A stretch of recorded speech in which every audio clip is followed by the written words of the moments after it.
The Lord be with you. A farmer went to his banker and announced, "I have bad news and I have good news. Which do you want first?"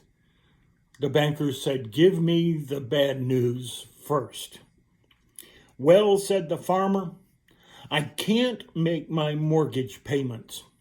And that crop loan I've been taking out for the last 10 years, I can't pay that off either.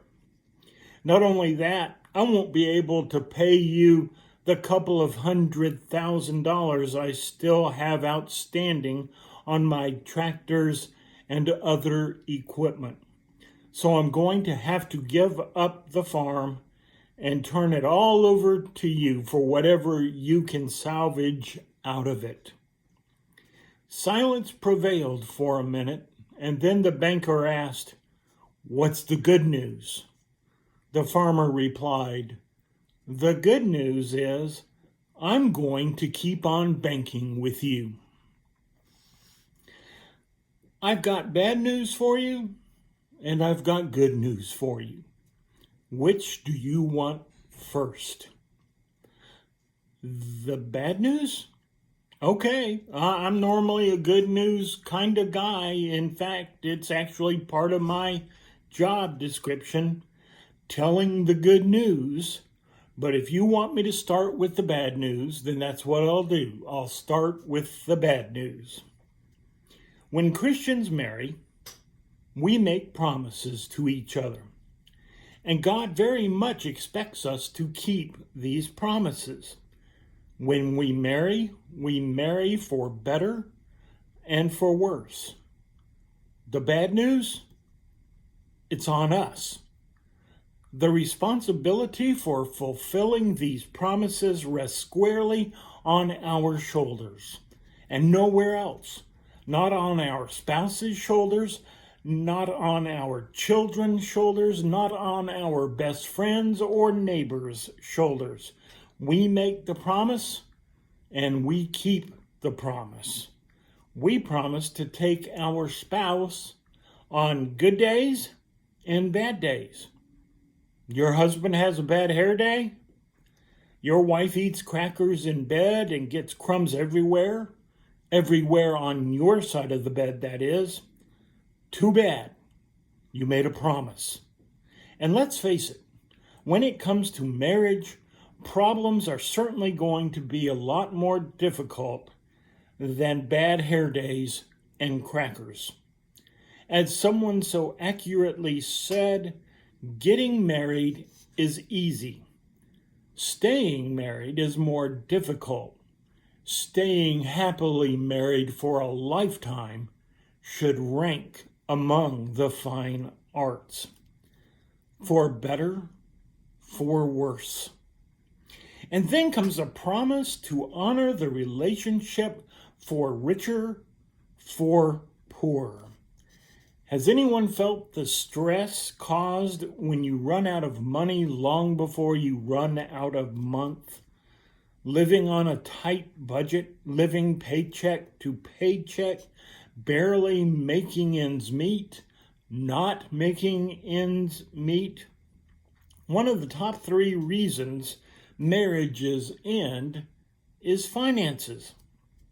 When spenders and savers marry, look out. Richer sounds much better, doesn't it? But ask big lottery winners what riches have done for them. I have met many people who would be considered very well off. And many of them have confided in me that they have to be very careful that they are controlling their money and that their money is not controlling them.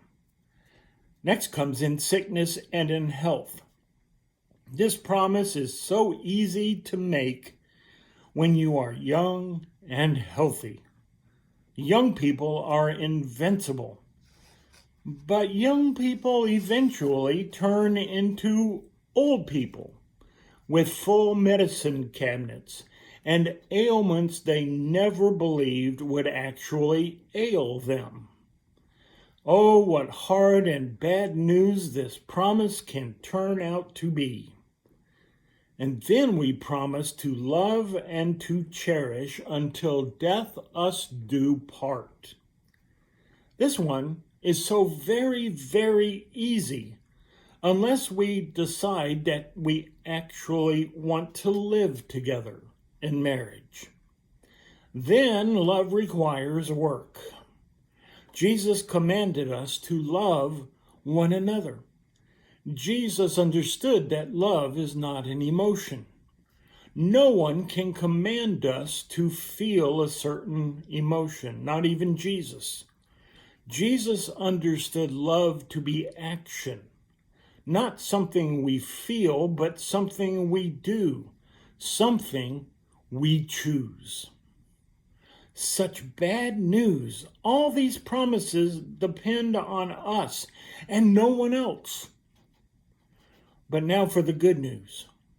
When we get married, we accept our spouses into our lives for better and for worse, for richer and for poorer, in sickness and in health, to love and to cherish until the day we are resurrected.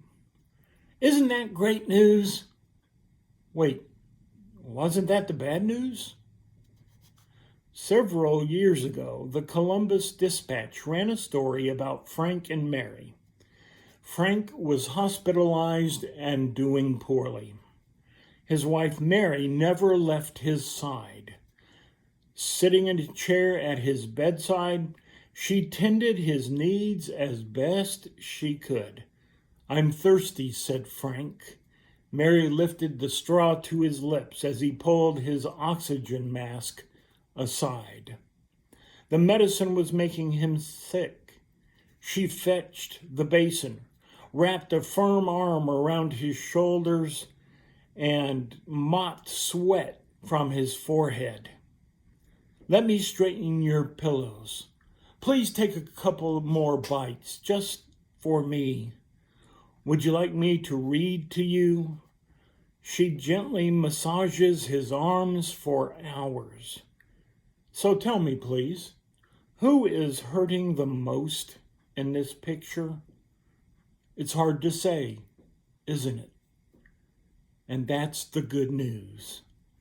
Sharing highs, lows, victories, defeats, the boredom, and the joy.